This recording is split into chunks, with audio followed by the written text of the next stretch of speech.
1920s, and early 1930s, when Jews were widely blamed for the Depression, some of the most successful Hollywood films celebrated Jewish-Gentile intermarriage. Following the premise of the enormously successful Abby's Irish Rose, 1928, the Coens and Kellys series, a string of 7 comedies made by Universal Pictures during the period, told the story of a marriage between a Jewish woman and an Irish Catholic man. By the time of the New Deal, Jews had taken over much of the American film industry. 7 of the 8 major Hollywood studios during the 1930s were owned wholly by immigrant Jews, and the chairman and co-owner of the 8th, 20th Century Fox, was Joseph Schenck, who was born in a Russian shtetl. A 1936 study found that 62% of studio employees engaged in production were Jewish, but these Jews had a different mission than their predecessors. They played golf and polo. They married Gentile women. Louis Mayer, the head of MGM, claimed that he had lost his birth records while immigrating from Russia and took July 4th as his birthday. Harry Cohn of Columbia Pictures delighted in telling Jew jokes, and when asked to contribute to a Jewish relief fund yelled, "Relief for Jews! How about relief from Jews?" All the Hollywood moguls threw lavish Christmas parties, rarely if ever attended synagogue, and made a point of working on Rosh Hashanah, Yom Kippur, and Passover. They mocked kosher dietary rules. Film historian Neil Gabler, author of An Empire of Their Own, How the Jews Invented Hollywood, has described the anti-Semitism of Hollywood Jews in the 1930s in terms of a cultural holocaust. Above all things, they wanted to be regarded as Americans, not Jews. They wanted to reinvent themselves here as new men. Assimilation among immigrants was nothing new, but something drove the young Hollywood Jews to a ferocious, even pathological embrace of America. Something drove them to deny whatever they had been before settling here. The men who controlled Hollywood embarked on an assimilation so ruthless and complete that they cut their lives to the pattern of American respectability as they interpreted it. They launched a war against their own pasts. Hollywood films of the New Deal era were an exercise in what historian Gary Gerstle calls ethnic erasure. Jews were removed from American culture.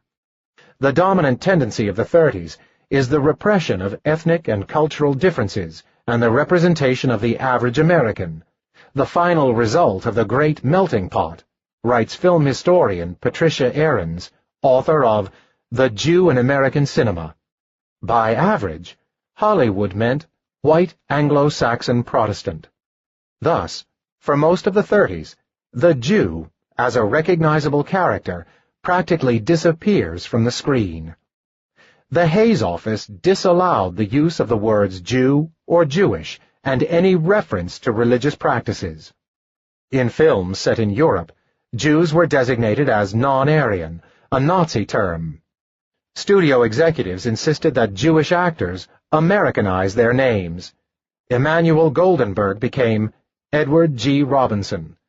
Betty Persky became Lauren Bacall. David Kaminsky became Danny Kaye. Bernard Schwartz became Tony Curtis. And Isur Danielevich Dembski became the square-jawed, all-American Kirk Douglas. Stories taken from the Yiddish theater were translated into films with Gentile characters and settings far from the ghetto. Even movies about famous episodes of anti-Semitism like They Won't Forget, 1937, about the Leo Frank case, and The Life of Emile Zola, 1937, about the Dreyfus Affair, made the victims into Gentiles. Racial purity was a prominent theme in New Deal culture. Eugenics, a doctrine organized around the belief that the human race can and should be perfected by encoding breeding among superior people and preventing breeding among the inferior, is commonly associated with the Nazi regime. However, Nazis learned much of what they knew about eugenics from Americans.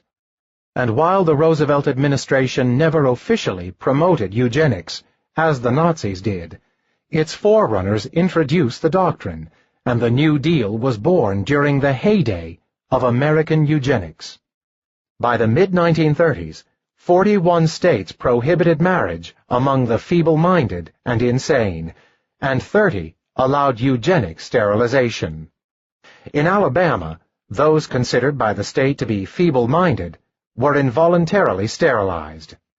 In California, the law also allowed for habitual criminals, idiots, and mental defectives to be forced to have the surgery. Connecticut committed those with inherited tendency to crime to be sterilized. Laws in 14 states applied to epileptics. Moral degenerates and sexual perverts were sterilized in North Dakota, Oregon, and Washington. Morally degenerate persons in Idaho and Iowa. In Wisconsin, the law applied to criminal persons. According to historian Stephen Selden, author of Inheriting Shame, The Story of Eugenics and Racism in America, eugenic ideology was deeply embedded in American popular culture during the 1920s and 1930s. Films such as The Black Stork promoted the sterilization of unfit women. Many ministers taught their congregations that genetically superior people should be careful to avoid marrying someone from an inferior gene pool. State fairs across the country featured Fitter Families exhibits that offered free eugenic evaluations. Those who received low scores were warned that they might be among those Americans who were born to be a burden on the rest. High scorers were given medals proclaiming, "Yay, I have a goodly heritage."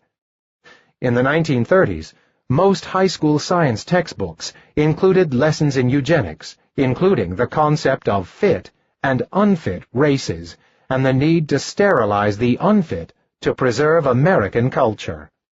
Harvard, Columbia, Cornell, and Brown were among hundreds of colleges and universities that offered courses on eugenics. American eugenics and the New Deal were both progeny of the progressives. A large number of progressives who established many of the principles and policies that were later developed by the Roosevelt administration, including Margaret Sanger, David Starr Jordan, Robert Latham Owen, William Allen Wilson, Harry Emerson Fosdick, Robert Latu Dickinson, Catherine Bement Davis, Virginia Gildersleeve, and Rexford Tugwell's mentors, Simon Patton and Scott Nearing, were deeply involved with the eugenics movement. They saw in it a means to extend their mission of social planning into the bedroom and the maternity ward, to regulate the population at its genesis. Paul Popenoe, the most influential American eugenicist, was a leader in the progressive movement for social hygiene.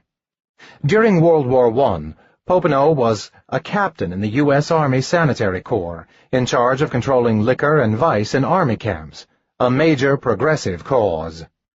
After the war, Popenoe's research and advocacy helped make California the leader in eugenic sterilizations.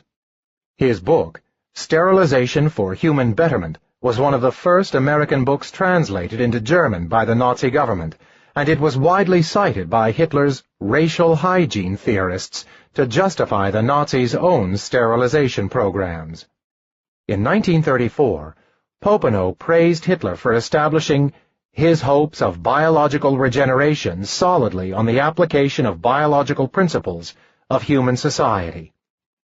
Other American eugenicists expressed envy for their more successful German colleagues, as did Dr. Joseph S. DeJarnette, director of Western State Hospital in Virginia, in 1938. Germany, in 6 years, has sterilized about 80,000 of her unfit, while the United States, with approximately twice the population, has only sterilized about 27,869 to January 1, 1938, in the past 20 years. The fact that there are 12 million defectives in the U.S. should arouse our best efforts to push this procedure to the maximum. However, DeJarnette could take some solace in the fact that more sterilizations took place during the New Deal than at any other time in American history.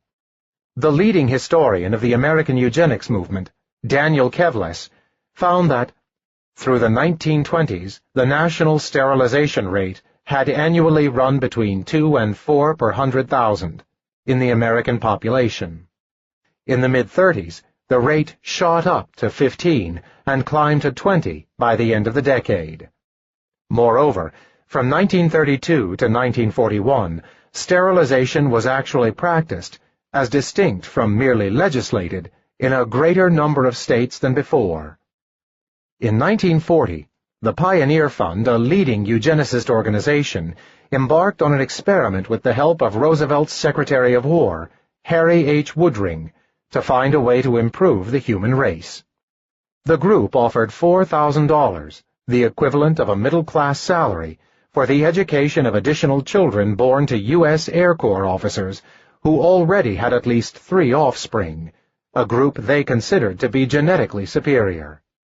The Air Corps, the precursor to the Air Force, promoted the program among its officers and provided the Pioneer Fund with extensive personnel records, including information on parentage, race, and religion. 12 children received scholarships from the fund before the war ended the experiment. The Second World War appeared to many contemporary observers, and still appears to many historians, as proof of a fundamental antagonism between fascism and the American way of life. Many have seen the war as evidence that, in particular, the New Deal liberal way of life was hostile to fascism. After all, while many Republicans and other enemies of the New Deal were opposed to fighting fascism abroad, Roosevelt led the nation to war against Germany, Italy, and Japan.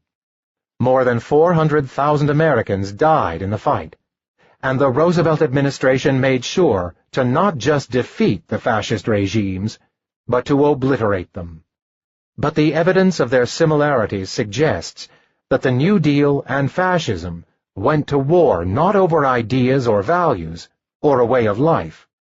Rather, it seems, the war was a struggle between brothers for control of the world family.